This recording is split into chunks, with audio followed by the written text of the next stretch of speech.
Minority Radio.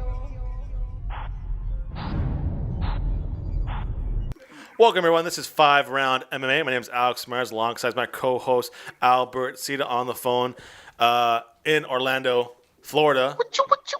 What's up? Guillermo Cita. Whether it's your 1,000th time listening to us or you're a new listener or viewer, thank you for tuning in this week. Got a lot to talk about. We got the Mayweather-McGregor World Tour. Was it a success or a failure? Mousasi to the Bellator. Justin Gaethje on the fast track to UFC stardom, I think. And then Ronda Rousey WWE, and also a look at UFC on Fox, Gastelum versus Weidman preview. So before we get started, Summer League playoffs are currently happening right now. Oh my goodness! Because we are a relevant show, Guillermo. So we talk about relevant topics here. Current.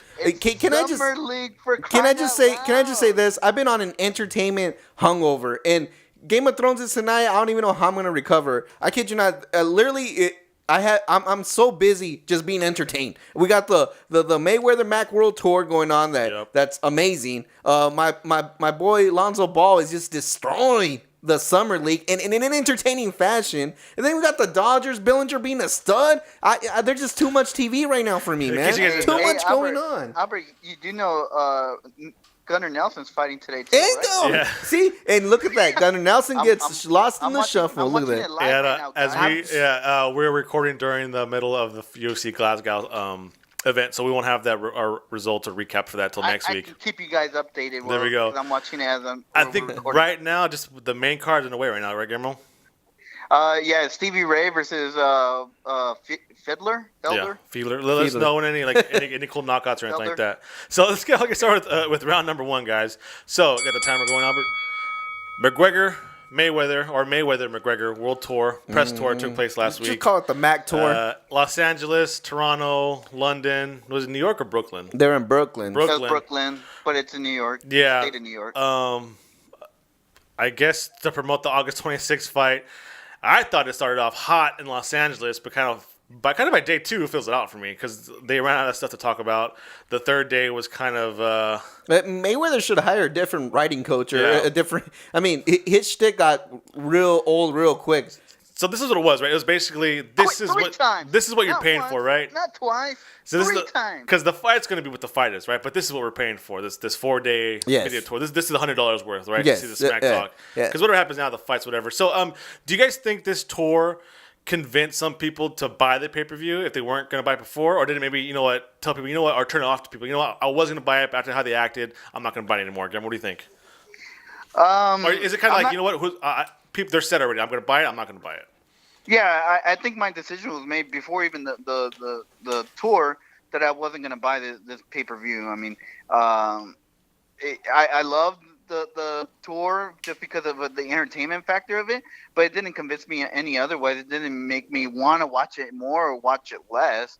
That it's a freak show. It's a freak show. Do I want to watch it? Of course. But am I going to pay $100 for it? Hell no. There's so many other avenues to watch the fight. I'm just not going to sit and pay for it. Yeah, I don't think this convinced anybody else to buy the fight. I think people's minds are made up the moment it was announced. Conor McGregor's fans. I mean, this is kind of it's going to be a big fight, but it's almost like a niche type of audience where I'm going to watch it no matter what they do or say.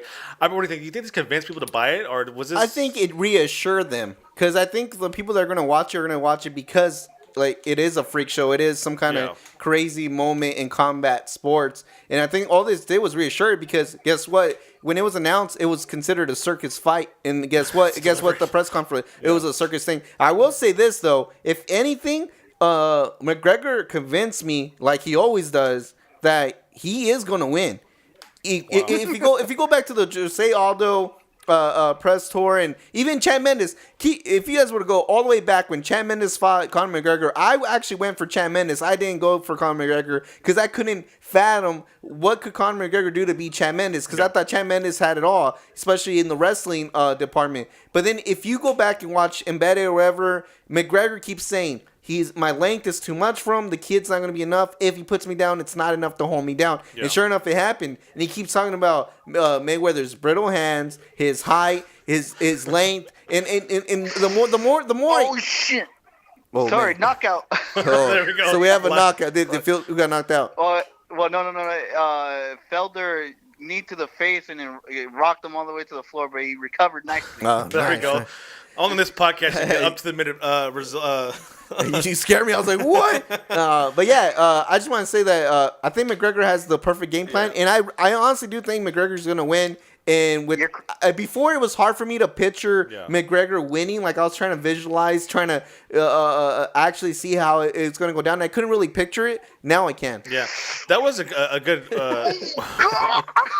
Elbows, man, deadly elbows. Finish.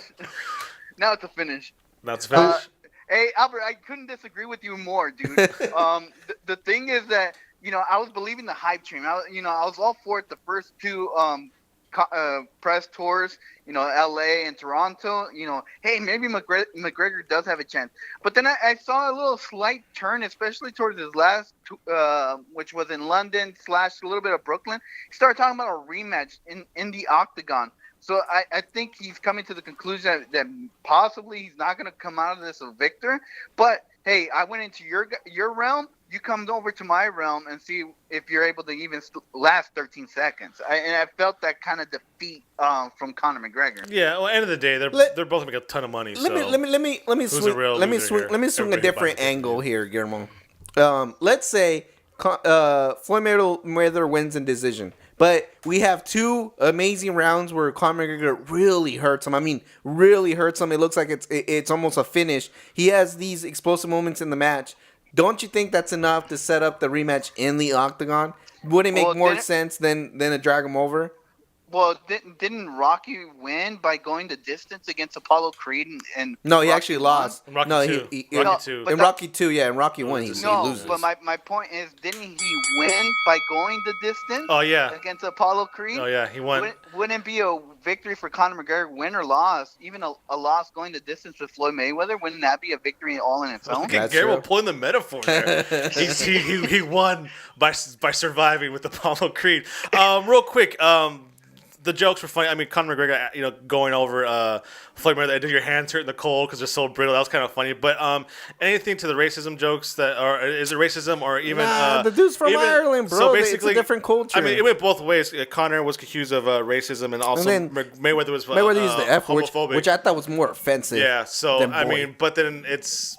They're in the heat of the moment. You're gonna go to your nature. But I honestly think that both, even though both comments weren't necessary, I don't think both of them came from a racial place. It's just one of those things where hatred, it was what's it called? They weren't well informed. Yeah, and I think this tour was entertaining the first day. I think it could have been just maybe one day, and that would have been great. But then we would have missed out on McGregor's meat coat. And Gucci pants or whatever they were. Yeah, nobody paid to get it. It was free to get in, right? No. They were all of them were. You still had to reserve your ticket, but it was free. Yeah, okay, cool. Well, we'll see. I think I don't think it did any more to sell tickets, but I don't think it hurt any less. So we'll see. Mayweather McGregor World Circus Tour. We'll conclude August 26th, so we'll go from there. That's it for round number one. We're going to come back, switch to mixed martial arts, to the highest form, actually, gentlemen, because round two is going to be all about Mousasi, Gegard Mousasi. I know he's so cold. He's so cold. He's so cold. Before we do that, round number one was brought to you by, and this show is brought to you by 5 Rounds Clothing. 5 Rounds offer a unique collection of apparel and accessories by incorporating the culture, style, and attitude of mixed martial arts. They are constantly evolving and improving to become the best fightwear company possible in the MMA world. Check out the line of t-shirts, hats, hoodies, and other great accessories at 5rounds.net. Follow them on Twitter at 5roundswear and on Instagram at 5rounds_. That's all the number 5 followed by rounds. 5 rounds, get it on. Round 2 coming up next. Welcome back. Time for round number 2. If any of our off-the-camera conversations made it air, we would not be allowed on the internet. We would be taken down from iTunes, banned from YouTube, from anything. Anyway, so round number 2. Gegard Mousasi says, you know what, I am done with WMGIGRIA, the new owners of the UFC. I don't want to deal with Dana White. Or he thanked him, whatever. But he on to greener pastures with Bellator MMA, signing a multi-fight deal with the Viacom-owned company, citing that I think what better upfront money. He said, right, a little bit different perks, a chance for bonuses if he's on a pay-per-view or something like that. I guess the smallest stuff is what counted more for Mousasi. It's why he left the UFC. From what I heard, the UFC countered, you can fight Luke Rockhold for like a co-main event at a pay-per-view. How about that? And he said, nah, I'd rather have the money up front. So, Guillermo, I want to ask you this. Is Bellator's gained UFC's loss, or can UFC just business as usual without one of the best middleweights / light heavyweights in the world? I think it's business as usual. I mean, Albert can say what he wants. Gegard Mousasi's so hot, but Gegard Mousasi was still main eventing over the sea cards, or on the Fight Pass. He was not he wasn't main eventing UFC on Fox, or he wasn't main eventing pay-per-views. So what is truly at loss here? We saw the top middleweights, and I mean, even though Amanda Nunes and Shevchenko got what didn't happen, I was happy with the main event at that middleweight division. Robert Whittaker and Yoel Romero. And I mean, given the way the fight took place, I mean, there's no down for Yoel Romero, so it's still pretty stacked on top of that middleweight division. So you're really not losing much. You're just losing a possible guy that could go on a streak and maybe pull some upsets here and there. But did I see him as a legitimate champion? No. So I don't think it's a big loss in terms of the name. But in terms of the momentum of people signing with Bellator, I think that is more important than the actual name itself. Yeah, Albert. So does this kind of show you where the UFC is going to go? Like, they'll lose a Mousasi, a Ryan Bader, a Phil Davis, guys who are high level fighters, but not exactly. They don't light up the microphone. Well, I'll lose 4 of those guys as long as I can keep one in Conor McGregor, one who else is another smack talker, one Nate Diaz. Is that cool? Yeah. One Nate Diaz, I call it fighter. Even though he's like one foot out. But is that kind of what they want to do now? Like, we'll sacrifice a bunch of Felice Herring if I get one page. It sounds like they're okay with it, but you know who also that rings a very familiar bell? It's WCW. They only wanted to keep their top stars, but they didn't care to lose a Chris Jericho, Eddie Guerrero. They didn't care to lose an Eddie Guerrero, and ultimately that was Malenko. And ultimately that was their downfall. And and I think we're missing the bigger picture here. As an employee, no matter how hot Greg Mousasi is, because I'm not going to debate how good Mousasi is, because that's undebatable. The guy is so hot. But what I'm trying to say is, no matter what occupation you have, if the company it lacks direction, no matter how big the company really is, you as an employer, if you don't even know what direction the company's really heading, that's a scary thought, and that sounds like a boat that's sinking. And I 100% don't blame Gegard Mousasi for seeing the writing on the wall. And look, listen, hey, if you guys aren't going to show me any direction, why should I stay with you? And it's 100% UFC laws and Bellator's 100% game. And I'll even add to this how smart Bellator is. Their middleweight whole landscape right now is kind of a debacle, and they put themselves in that situation because they gave Tito Ortiz to face the champion not at middleweight. He loses, he embarrasses himself, he then loses the belt, and then that guy loses his belt. So right now, it's been so kind of all over the place. They need to restructure that middleweight division, and they desperately need a star. And I think Greg Mousasi is going to clearly fix it. The guy that Tito beat, Alexander Shevchenko, it's the guy that Greg Mousasi is going to face for his debut. Going to fight for his. So yeah, what do you think about that? Is that the UFC direction now? Well, you know what? We'll lose all these guys. To me, like they're saying. 5 Gegard Mousasis is worth 1 to Conor McGregor, right? Well, hey, Alex. First, to answer Albert's question, to make counter his dumb argument, is talking about not having a direction with the UFC. You just freaking prove my point that the Bellator is even worse in the terms of direction of that middleweight division. And didn't Mousasi say he wants to fight in the light heavyweight division? Only organized weight class that the Bellator has. Honestly, he's going to be a 3-time champion, mark my words. He's going to be the middleweight, lightweight, and heavyweight champion for Bellator. What does that matter? He was never a UFC champion. Now, here's the thing. You talk about not having organization or a future or plan. Robert Whittaker is 24 years old. Mousasi, I believe he's about 31, 32. You have Wikipedia up. You can check right there really quick. Got a little miles on this. So you talk about the direction of the UFC. They went the direction of 31. Robert Whittaker. So Robert Whittaker, to me, think about it. That's a 7-year difference. That was a forced Robert hand. Whittaker. Let's keep it real. That was a because forced Michael hand. Bisping. No, it's not a forced hand because Robert Whittaker has been making enough noise to the original matchup was Michael Bisping Bisping versus Romero. If not, was Michael Bisping versus GSP. There was And- it was a but forced Robert hand Whittaker because was of right injuries. If anything, these injuries saved the UFC, and they happen now that Whittaker is the man. Yeah. Well, Whittaker was willing to step up and fight a Jacare, fight all these other Musasi guys that was willing to everybody's step up to fight every. He did fight everybody. And whereas he never got a champion, so he never became champion. So to me, it's not a loss. Well, now he's gonna be a You got the hottest He's gonna be a 3-time champion. Then it's all You good. got the real hottest thing, Robert Whittaker, and that's all that matters. And UFC still. And here's my point, Albert. At the end of the day, you have a pay-per-view on the same night, right? You have Robert Whittaker fighting for the middleweight championship for the UFC, and you have Gegard Mousasi fighting for the Bellator middleweight champion. Which one are you paying for? That's a tough question. Well, No, it's easy. I'm What's in the Whittaker, undercard? What's on the undercard? well, Mousasi will make his Bellator debut at Bellator 185. Not pay-per-view. October 20th on Spike TV at the Mohegan Sun Arena in Connecticut. In Connecticut against a former middleweight champion Alexander Shlemenko, current middleweight champion. Who's on a pretty hot streak too. Yeah, current middleweight champion in Bellator is Rafael Calvaro, who's off of he just beat Melvin Manoff 2 times in a row for some reason. I don't know why they booked him twice. But anyway, so maybe the belt is there for Mousasi to take. Who knows? That's it.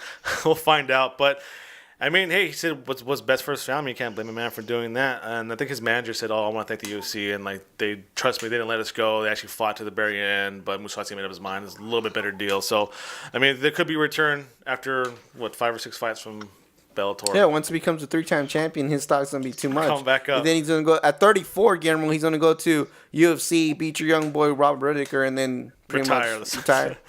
That's it for round number 2.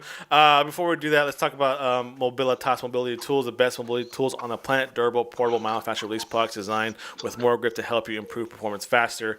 Improve performance and recover faster. Visit yourjointshouldn'thurt.com. That's yourjointshouldn'thurt.com. For more information and see all the great lines of products. They're also on Instagram at Mobilitas. Like them on Facebook and visit youtube.com/yourjointshouldn'thurt for more information and tutorials. Round number 3 coming up. Don't go anywhere. Welcome back. Time for round number 3. So fresh off of his second round KO win over Michael Johnson, Justin Gaethje was the belle of the ball for a while there. And now the UFC obviously recognized it, or UFC or Fox Sports, somebody did, whoever cast the coaches, because he's been pegged to coach opposite Eddie Alvarez for the upcoming TUF 26 season, which will be a women's flyweight tournament. Albert, what do you think about this? I mean, this guy was we went from can a World Series of Fighting lightweight champion, do good in the UFC To get on their staple programming. to fight of the year possible, and then also now being a coach on TUF. What do you think about this? I think it's a smart move. For once, when they see lightning in a ball, they're gonna try and use it rather than let the lightning escape. Yeah. I think Gaethje's the talk of the town. And they did the right thing by striking while the iron's hot. I can understand they passed up my boy Kevin Lee like that. That was weird. Even though Kevin Lee was the talk of the town not that long ago, but at the same time they got it certified with the veteran, and it just happens to be Eddie Alvarez, who is a former lightweight champion. And I think this route is to skyrocket Gaethje, if nothing more. Because if Gaethje wins, that's we're talking about Tony Ferguson, we're talking about actual maybe Khabib, actual Tasha, and it just sucks that Kevin Lee didn't get the opportunity. But we've learned from the past that UFC rewards people like Gaethje, i.e. Forrest Griffin.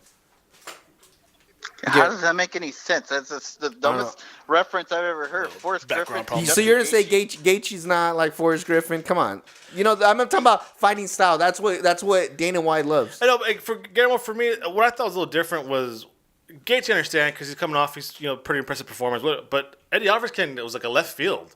Why not go with Kevin Lee? Why not? I mean, that's kind of weird that Okay, so I can't remember what's Eddie Alvarez been doing lately. It makes sense not to put Kevin Lee against Justin Gaethje. You got 2 emerging stars, and we talked about this in the heavyweight division about Derek Lewis and Ngannou, never like trying to keep them apart. I think so for Kevin Lee and Justin Gaethje, you try to keep them apart as much as you can, because both of them are emerging stars in that weight class.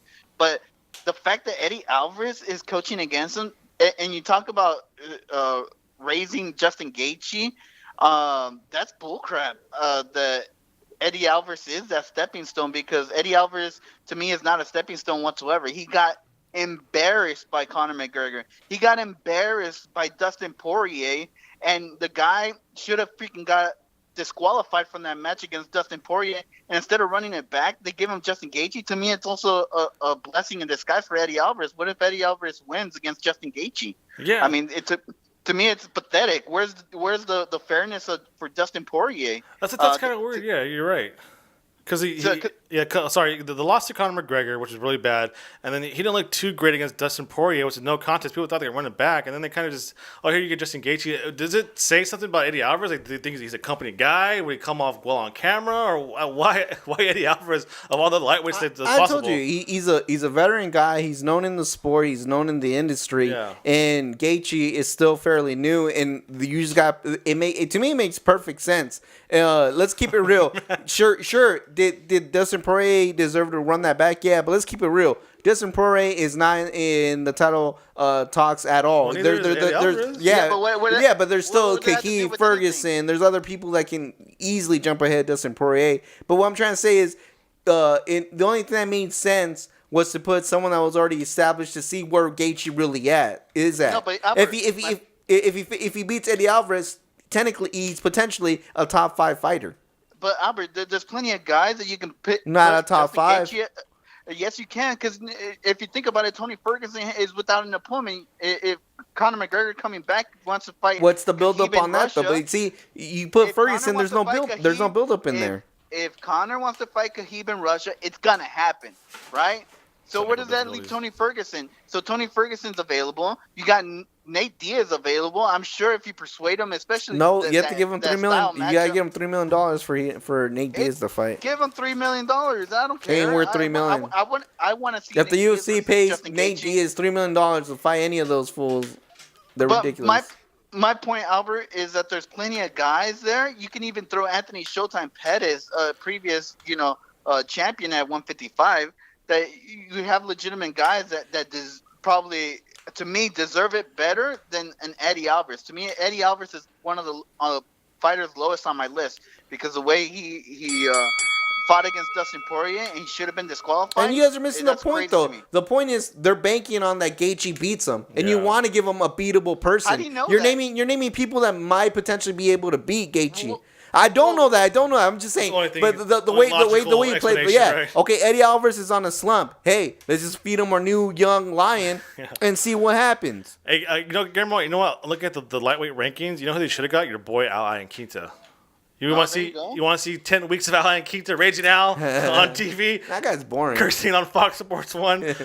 Anyway, so we'll see. I mean, interesting choice. I think Khabib is just, you can't bet on that guy anymore. And Tony Ferguson, UFC's lack of, I think they're disrespecting this man as so Tony Ferguson not giving any opportunities here. And then Kevin Lee's out, I don't know what's up with Kevin Lee. So hopefully they'll run back with Michael Chiesa, but we'll see there. That's it for round number 3. We'll take a small break and come back and enter the championship rounds. But before we do that, let's talk about Rockin Green eco-friendly cleaning products.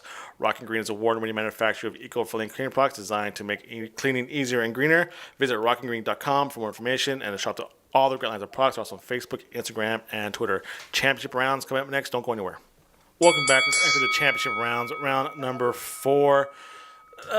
Nothing to do with MMA, but a little more professional wrestling, because we're diverse like that. Mm-hmm. Ronda Rousey was spotted, I think, front row at the WWE women's tournament they had this week. They had they're going to record like a women's tournament, the Mae Young Classic, I believe it's called, for the network, a week-long network special. And I guess she was there because one of her friends with the 4 Horsewomen, was it Shayna Baszler, I think? Yeah. The Queen of Spades was there. And I guess they kind of showed her on camera, and then there was another group of female wrestlers across from them. I think Charlotte Flair, Bailey, I think Becky Lynch, and I think they're known as the four horsewomen yeah. of wrestling. But yet Ronda and her friends are known as the four horsewomen of MMA. So I guess there's some back and forth, kind of like we're the four horsewomen back, just for the. I think it's for the crowd or more for the camera. I don't know yet. And just to let you know, I think Paige is part of the original film. Oh, really? Yeah. Well, not anymore. And then also, so I think also this is stemming from early last week, she was photographed with Stephanie McMahon at some like award show, and then with Triple H again post fight, and then WWE sent out a tweet to everybody. Oh, who do you think Ronda Rousey should wrestle first if she ever comes wrestling? So do you think now is this kind of a legit option for her, guys? Post UFC. Going to the WWE route, I mean, it's not obviously WWE is not what it used to be. It's not like the Stone Cold level, the Rock level, where they're making millions of. It's it's an established company, but is it near the size, the popularity size it was back then? No, but it's still a way to get out there. What are the possibilities of Ronda Rousey to the WWE, Albert? I say it's 70%. Full time, not just like one time. No. Well, if we're saying full time, yeah, it's like 10%. Yeah. If part time, it's 70%. Yeah. I could see her doing a couple storylines here and there. I can see her having a 5-year career, nothing more, nothing less. Brock Lesnar schedule. Yeah, the Brock Lesnar schedule. See you in WrestleMania, SummerSlam, and then in between. Yeah. I think that's an awesome storyline if they do that four horsewoman angle. Yeah. But at the same time, I can't see her as a full time. I think like that's 10%. They would have to give her the Raw contract, or something huge for her to do full time. I doubt she does it just for fun. So if MMA fans don't know about wrestling, the Brock Lesnar deal is basically ever since Brock Lesnar came back to WWE after the UFC, he's wrestled maybe about 4 or 5 times a month. Mm-hmm. He's never on TV unless it's a big deal for the big pay per views. That's about it. So I can see Ronda Rousey doing that. Cameron, what do you think? Is this an option for Rousey? Also, will it hurt her a little bit, or will it only help her image, in pop culture and movies and stuff like that? I think it'll help her pop culture image. I think it's 90% chance that she joins WWE full time. Full time?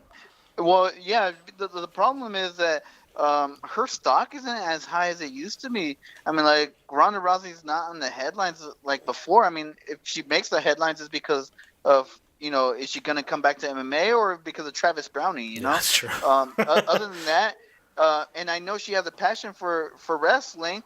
And if she's doing it for fun, I mean, like, why not? She's getting a paycheck while she's doing something she enjoys. You mentioned a couple guys, that have done it in the past, like currently right now, Brock Lesnar. I mean, the guy turned down MMA to do wrestling because, I mean, he got it's just as much money and a lighter schedule. So why wouldn't Ronda Rousey want something similar to that contract? But if you can set yourself up to have that Brock Lesnar contract, why wouldn't you? That's what I don't get. Like, why would she grind it out almost practically the whole year when she doesn't have to? She can just do a good storyline here, take a couple months break, come back, whatever. That seems very so a part-time schedule for her. Yeah, it sounds way more likely than anything else, to tell you the truth. I mean, I see the options there. If you want to be on TV every other week or every other 2 months, and then if one of the original, they're going to pay out. They're going to pay out anyway. Is it a good idea? I think it's 100% good idea. I think this is a good way to almost people to forget about how she ended MMA and talk more about what she currently is doing. I think if she has some good storylines and good matches, I think we really don't talk about the knockouts also anymore. In the world of wrestling, because professional wrestling, there's that bubble, so the fans there will protect them.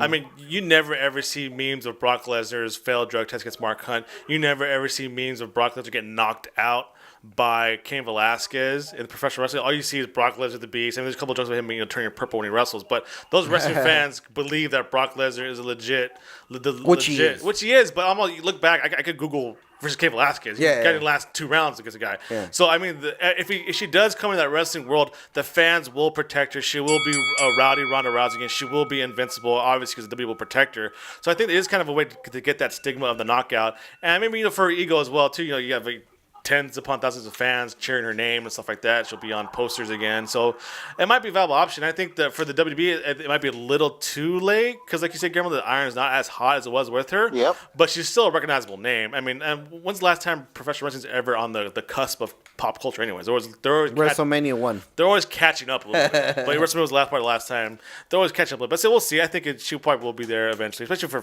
if it gets her friend, was it the Queen of Spades in, then I think she'll do it. Hey, you and your friend against Charlotte and Becky, how about it? Okay, let's do it then. So, obviously, for round number 4, we got one more round coming up. It's a preview of UFC on Fox next week, Gastelum versus Weidman. We're going to delve into that one. Before we do that, let's talk about Redemption Martial Arts. The RMMA Foundation is a non-profit organization with the primary goal of bringing awareness to the bullying epidemic and providing people with accessible training and resources to help them combat bullying confrontations. Team RMMA consists of individuals from all walks of life who share a common passion for making a difference and serve as anti-bullying activists. If you want more information, please visit RedemptionMartialArts.com. They're also on all forms of social media. 5th and final round coming up next. Welcome back to 5 Round MMA. Before we start this 5th and final round, I want to give a big shout out to our great friends and partners over at FightBookMMA.com. FightBookMMA.com is the only place you'll find real combat sports news from all over the world. A website you can trust with accurate reporting. If it's not on there, it's because it hasn't happened or hasn't been confirmed yet. They triple check their sources before they post anything on the website, so it's not fake. What's up, Guillermo? Oh, it's 2 spinning elbows at the same time, bro. Oh, wow. I've never seen that happen. No knockout. They cover all the major promotions, UFC, Bellator, to the Golden Boy Promotions, all sports. If it's combat sports, it's going to be on there. It's FightBookMMA.com. They're also on Facebook, Instagram, and Twitter. So let's start with the 5th and final round. UFC on Fox this weekend coming up. Gastelum versus Kevin Gastelum versus Chris Weidman in I think a pretty important middleweight matchup. It's going to be July 22nd on Fox in the Nassau Veterans Memorial Coliseum in Uniondale, New York, which is basically Weidman's backyard. You got Chris Weidman versus Kevin Gastelum, Dennis Bermudez versus Darren Elkins, Patrick Cummins is on here versus Igan Vellante, Jimmy Rivera versus Thomas Almeida, which is the main card. Preliminary cards got prelims are good. Let's focus on the main card here. Chris Weidman versus Kevin Gastelum. Kevin Gastelum, who's always in the doghouse. We think, but yet he's always rewarded big-time fights and a main event spot here on the broadcast of Fox Television because he's coming off a reversal of his win against Vitor Belfort because of marijuana. Kevin, what do you think? Kevin Gastelum, the weight issues alone, he kind of gets his own. He kind of puts his foot in his mouth sometimes, right? He's his own worst enemy at times. Yeah, you could say that, but woo! I can't wait for that. I mean, because think about it, Kevin Gastelum's not even ranked in no longer, and you have Chris Weidman ranked number 5. So if Kevin Gastelum were to win this fight, I mean, you're talking about title contention in the middleweight division already. Yeah. Which is crazy to think of, given his last failed attempt against Anderson Silva. And then what the heck happened to Anderson Silva? When's he gonna fight? So. I love it. I look forward to Kevin Gastelum probably getting back on the horse, and this might be the last how do I say, the last attempt for Chris Weidman to be relevant. He needs a win really bad. The last rodeo. Albert, Chris Weidman, 3 straight losses, all knockout by TKO. Is that Guillermo's point accurate? I mean, what's up with this guy? I'm dubbing this card the must-win card. Yeah. All these fighters is a must-win. Like even my boy Cummings is a must-win. And the guy he's facing, which is Chris Weidman's boy, Vellante, is a must-win. Or else these guys are clearly going to see them. Even Dennis Bermudez. I said it right? Yeah, Dennis Bermudez. Oh, I always say his last name wrong. I'm actually surprised myself that I said it right. Anyways, it's a must-win for everybody. Even Dennis. They're all must-wins, or else they're going to see one foot out the door, to tell you the truth. So this is a must-win card here. I'm actually pretty excited all throughout the card. The Brazilian Cowboy is fighting as well. But yeah, I think Chris Weidman is probably in need of this win the most out of anybody I can think of. Yeah, and it sucks because he got the nab of not really being able to. I guess he's the guy who defeated Anderson Silva, but with the assets and I'm trying to think of someone. I think it was Anderson Silva himself, or that kind of put himself in the same situation where like I think it was Hector Lombard, wasn't it? I forget. That had 3 straight losses, but if you look at the 3 straight losses, like come on, man, like these could easily all been champions, and it's just the division's that tough that it's nothing to be ashamed about having those losses to those people. Well, I mean, yeah, Luke Rockhold, Yoel Romero, Gegard Mousasi, and then now Kevin Gastelum. Those are the cream of the crop, right, Guillermo? So you can't really blame. It's just like if you want to be considered the best, you got to take one win from those, right? You got to go at least 1-2 or 2-1, or you can't drop all 3, and especially by knockout. If you don't maybe drop 2 out of those 3 by decision and close decision, yeah, okay, he still deserves to be out there, but he's getting knocked out by these guys. Well, the thing is that Chris Weidman has looked bad in his fights. Yeah. It's not like even his last, loss that he can try to contest it, right? Yeah. It wasn't that close as he's making it out to seem. I mean, it was very one-sided, at least in my point of view. But like you said, I mean, like this guy's not losing close decisions. He's using TKO or knockout, which is really bad, and it hurts his place at least in the elite middleweight. Yeah. Also on the card, you got Dennis Bermudez. Also, I want to talk about Thomas Almeida, who's going to fight Jimmy Rivera, who's I think still trying to bounce back from that knockout loss to Cody Garbrandt. Because remember before that loss to Garbrandt, he was the future of the division, right? He was 21-0, and then all of a sudden he runs into the fist of Cody Garbrandt, and now he's been they put him back on in the Brazil Fight Night cards. He fought Albert Morales, who was had barely not even 10 career fights, so he got that easy win. Now he's fighting Jimmy Rivera, who's no slouch at all. So I think this is a must win. That's why I'm dubbing this one the must win. None of these fighters can actually spare a loss here. Yeah. None of them. Even Kevin Gastelum, who technically is on a roll, cannot spare a loss right now. Yeah, Kevin Gastelum needs to have a perfect record from now on, just shows the weight stuff, and then the whole pot smoking thing. Just kind of like it's a must win. Did you guys see the Road to the Octagon?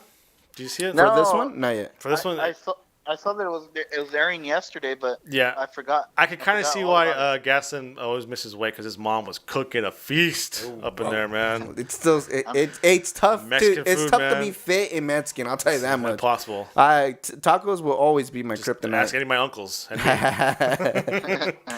So UFC on Fox, July 22nd, live on your local Fox affiliate. Weidman versus Gastelum, Bermudez versus Elkins are the 2 main bouts that are promoting for that one. Should be a good one. I want to thank everybody for listening. Make sure to subscribe to us on Apple Podcasts, Podomatic, and YouTube. And if you haven't checked out our interview last week with the Bellator standout Lorenz Larkin. He has some pretty interesting words to say about Rory McDonald, which you should probably check out. Make sure to follow us on Twitter and Instagram at FiveRoundMMA. It's FiveRoundMMA. Like us on Facebook, and please visit FiveRoundMMA.com. What do you got? Just thanks everybody for listening. And just a quick shout out to Michael Bisping and Ariel Helwani. I got to see him in Vegas. Oh, yeah. And the fact that they took pictures and acknowledged me while I saw him at the restaurants, it's pretty cool. So, the cream of the crop. You are now listening to Afro Mighty Radio.